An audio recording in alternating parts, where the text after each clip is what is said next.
دعوت دیتا ہوں اپنے چھوٹے بھائی فضیلت الشیخ قاری عبدالباسط عتیق صاحب کو، وہ ادارے کے لیے بتائیں گے۔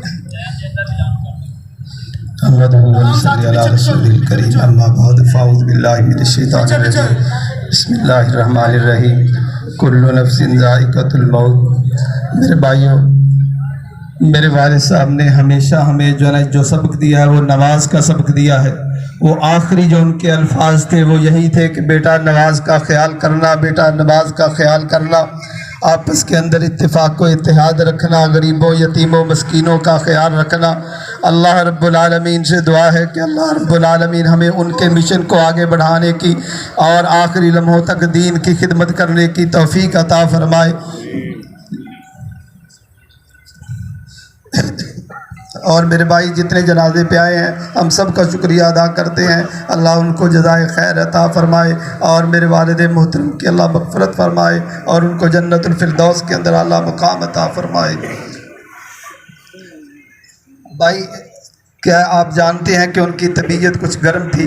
لیکن جو ہے نا دل کے بہت صاف تھے، واللہ جس کو کچھ کہہ دیتے تھے رات کو تہجد کے اندر اٹھ کے اس کے لیے دعائیں کیا کرتے تھے۔ کسی بھائی کے کوئی کسی قسم کی کوئی ناراضگی ہو ان کے ساتھ، اللہ کے لیے میں اس سے معافی مانگتا ہوں، میرے والد گرامی کو اللہ کے لیے معاف کر دے۔ ان کا دل صاف تھا اور انہوں نے ہمیشہ آپ سب کے لیے تہجد کے اندر دعائیں کی ہیں۔ وہ کہتے تھے کہ میرے تمام طلباء کرام جو بھی اس مدرسے کے اندر پڑھے ہیں، بے شک ایک دن کے لیے بھی آئے ہیں، میں سب کے لیے دعا کرتا ہوں، سب ساتھیوں کے لیے دعا کرتا ہوں، سب علماء کے لیے دعا کرتا ہوں، تمام واعظین کے لیے دعا کرتا ہوں۔ یہ ان کا روز کا معمول تھا کہ ہر روز رات تہجد کو 2 بجے اٹھ جاتے اور گھنٹہ گھنٹہ بیٹھ کر اللہ کے سامنے منتیں کرتے، اللہ سے دعائیں کرتے، آپ سب کے لیے دعائیں کرتے۔ آج ان کو آپ کی دعاؤں کی ضرورت ہے، آپ تمام بھائی خلوص دل کے ساتھ ان کے لیے دعا کر دے، اللہ ان کی مغفرت فرما دے، اللہ ان کو جنت الفردوس کے اندر اللہ مقام عطا فرما دے۔ اگر کسی بھائی کو کسی قسم کی کوئی رنجش ہو تو خدا کے لیے معاف کر دے۔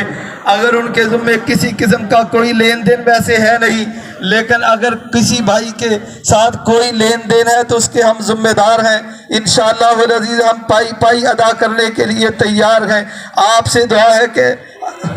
آپ سے اپیل ہے کہ آپ ہمارے لیے دعا کریں کہ اللہ رب العالمین ہمیں اس ذمہ داری کو اٹھانے کی توفیق عطا فرمائے اور صحیح معنوں کے اندر دین کا کام کرنے کی توفیق عطا فرمائے، اور جس مشن کے اندر وہ ہمیں چھوڑ کے گئے ہیں جس مشن پر، اس مشن پر صحیح چلنے کی توفیق عطا فرمائے۔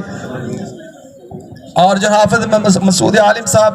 یہ اب جنازہ پڑھائیں گے، ان کے ساتھ ہمارے بہت پرانے تعلقات ہیں، یعنی میری دادی محترمہ اور آپ صاحب کی والدہ وہ بہت سہیلیاں تھیں، اور جو ہے نا والد صاحب ہمیں اکثر کہا کرتے تھے کہ اگر میں حافظ صاحب کی زندگی کے اندر دنیا سے رخصت ہو جاؤں تو میرا جنازہ حافظ صاحب کے علاوہ کسی سے نہ پڑھانا،